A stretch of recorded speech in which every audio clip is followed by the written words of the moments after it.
असां बतौर शेवाधारी Krishna residency housing scheme Hyderabad में जेका आहे सो उहा हिकिड़ी हिंदू कम्युनिटी जे लाइ 2018 में अनाउंस थी हुई। भगवान जी कृपा सां, माता रानी जी दया सां अॼु उहो बिल्कुलु आबोताब सां, कामयाबी सां उन में माण्हुनि जा घर आबाद थी चुका आहिनि, रिहाइश थी चुकी आहे। उन में ई मौजूदु पाकिस्तान जो चौथे नंबर ते वॾे में वॾो इंटरनेशनल गुरुद्वारो साहिबु आहे। उन सां गॾु असांजी इन स्कीम में जेका कलो के ॾींहुं गुज़िरियल ॾींहुं चांडूमल कुंदानी साहब सां गॾु मुंहिंजी हैदराबाद में हिकिड़ी चांहि जे कोप ते हिकिड़ी कचहरी थी, जंहिंजो जेका आहे सो तमामु घणो मां जस ॾींदुसि चांडूमल कुंदानी साहब खे, जिन्हनि पंहिंजी कमेटी जे बिहाफ ते ऐं उन्हनि जी इंडोर्समेंट सां, उन्हनि जी ताईद सां मूंखे इहा कमिटमेंट ॾिनी त जेकॾहिं कृष्णा रेजिडेंसी में मंदर जे लाइ जेकॾहिं प्लाट तव्हां हिते मुंहिंजो असां त नथा रही सघूं, माता जो पंहिंजो रखियलु आहे, त असीं हिन में ज़रूरु शेवा कंदासूं। त हुन में 24 कलाकनि में पंहिंजी कमेटी सां गॾु मूंखे इहा कमिटमेंट ॾिनी ऐं यकीननि तव्हांखे ॿुधायां थो मुंहिंजो कोई इरादो हिते हाज़िरी जो त न हुयो, कारोबारी माण्हू आहियूं, पर अचानक राति जो 12:30 बजे कंहिं दोस्त जी कॉल आई त सुबुह जो कराची बिल्डिंग कंट्रोल में कमु आहे, तव्हां हलो। मुंहिंजे कराची आया आहियूं त मुंहिंजो ख़्यालु इहो आहे त माता जो ई बुलावो आहे, त हिकिड़ो नादरन बाईपास जा टर्न वठूं था त माता ते हाज़िरी था ॾियूं।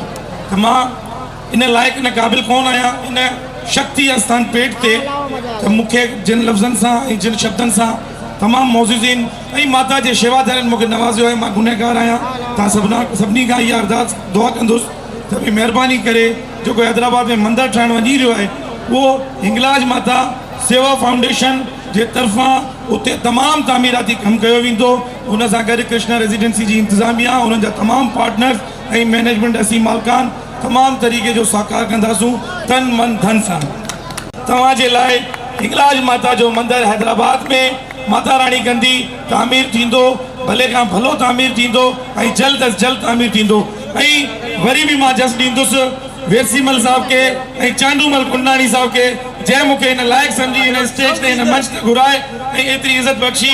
मां हिन लाइक़ु हिन क़ाबिल कोन आहियां, वरी बि वही करते हो तुम कन्हैया मेरा नाम हो रहा है, आपकी कृपा से सब काम हो रहा है। जय माता दी, जय माता दी। सभी दोस्तन के यो वेनती तो क्या माता ते विश्वास करो त माता तां सामू मुखे जो कुछ नवाजो है वो ता पाण ॾिसी सको था। तांखे आउं ॿुधायां छा, मुखे माता एतिरो कुझु ॾिनो आहे जेको मूं पाण खे आउं सम्झां थो मूंखे लाइक़ु न आहे जेतिरो माता ॾिनो आहे। बाक़ी साईं कृष्णा रेजिडेंसी में 1000 गज जो माता जो मंदिर जो जे लाइ प्लाट अनाउंस कई है।